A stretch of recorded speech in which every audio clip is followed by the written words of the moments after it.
আসসালামু আলাইকুম দর্শক, আমি Ishaq Hossain back with another video.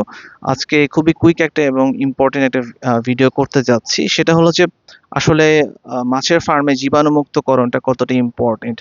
আসলে আমরা বিভিন্ন জায়গা থেকে মাছ নিয়ে আসি, কোন ফার্মে কি জীবাণু আছে এবং সেটা আমার ফার্মে অ্যাফেক্টেড হচ্ছে কিনা মাছ, সেজন্য এটা আসলে খুব কশাসলি, খুবই সিরিয়াসলি দেখতে হবে। এবং আমরা যেটা করি, এক ফার্ম থেকে মাছ নিয়ে এসে আমার ফার্মের ট্যাঙ্কে, আমার মেইন ট্যাঙ্কে ছেড়ে দিই। এই জিনিসটা একদমই করা যাবে না।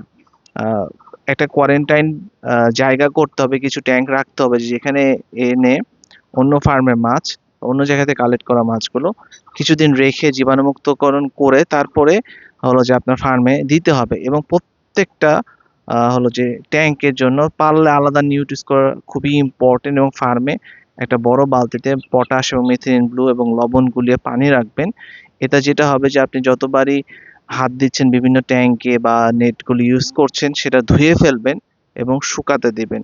এতে কি হয় যে জীবাণু এক জায়গা থেকে আরেক জায়গায় ছড়াবে না।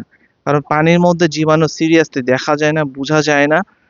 বিশেষ করে যেগুলো হলো ফাঙ্গাস ঘটিত রোগ, ব্যাকটেরিয়া ঘটিত রোগ, এগুলো যে কি দ্রুত র্যাপিডলি এক ট্যাঙ্ক থেকে আপনার আরেক ট্যাঙ্কে ছড়ায় এবং আপনার সুস্থ সবল মাছগুলোকে নিমিষের মধ্যে অসুস্থ করে দিতে পারে। এজন্য সবাইকেই আমি সাজেস্ট করব যে এই জিনিসগুলো মেনটেন করবেন, হাইজিন মেনটেন করবেন, কোয়ারেন্টাইন গুলো মেনটেন করবেন, তাহলে দেখবেন অনেক ভালো ফলাফল পাবেন। যদি সুযোগ থাকে ফার্মই আলাদা করেন। আমি যেরকম বিভিন্ন জায়গায় মাল্টিপল 4-5টা ফার্ম করেছি, সো ফার্ম আলাদা করতে পারেন, বাট এটা অনেকটা প্যারা হয়ে যায়। সো একই জায়গায় যদি ফার্ম করেন বাট জিনিসগুলো অন্তত আলাদা করেন। সবাই ভালো থাকবেন, সুস্থ থাকবেন। আল্লাহ হাফেজ।